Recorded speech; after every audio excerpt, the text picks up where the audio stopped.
नमस्कार मित्रांनो, बिग बॉसच्या घरात होणार आहे तिकीट टू फिनाले टास्क. या टास्कच्या उमेदवारीसाठी घरात उघडणार आहे बीबी कोर्टरूम. चला तर आपण जाणून घेऊ नेमका टास्क काय आहे आणि काय होणार आहे या टास्क दरम्यान सदस्यांमध्ये राडा.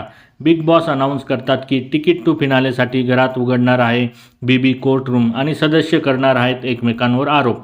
कोर्टरूममध्ये एक बोर्ड असणार आहे, त्यावर वेगवेगळे आरोप आहेत, जसे की दिलेला शब्द न पाळणे, बॅकफूटवर खेळणे, इतरांच्या जीवावर खेळात पुढे जाणे. कोर्टरूममध्ये 2 सदस्य हे समोर येतील व ते एकमेकांवर आरोपपत्रातील आरोप लावून मी इतर सदस्यांपेक्षा तिकीट टू फिनालेसाठी कसा पात्र आहे हे सांगतील व बाकीचे सदस्य आपलं मत नोंदवून ते पेटीत टाकतील. कोर्टरूम सुरू होतो.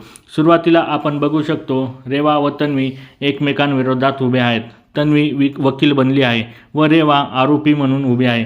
तन्वी बोलते, तू डबल ढोलकी पण आहेस आणि इतरांच्या जीवावर पण पुढे जाते.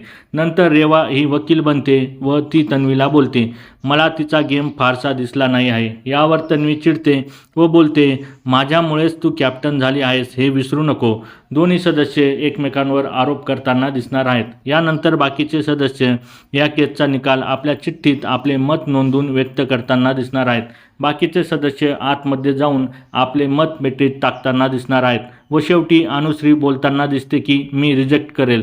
आता या कोर्टरूममध्ये कोणता सदस्य हा केस जिंकून तिकीट टू फिनालेच्या दिशेने एक पाऊल पुढे टाकणार हे आजच्या भागात समजेलच. पण रेवा व तन्वीमध्ये कोण तिकीट टू फिनालेसाठी योग्य आहे हे कमेंट बॉक्समध्ये नक्की सांगा आणि अशाच नवीन अपडेटसाठी आमच्या चॅनलला लाईक, शेअर आणि सबस्क्राईब करायला विसरू नका. तोपर्यंत धन्यवाद मित्रांनो.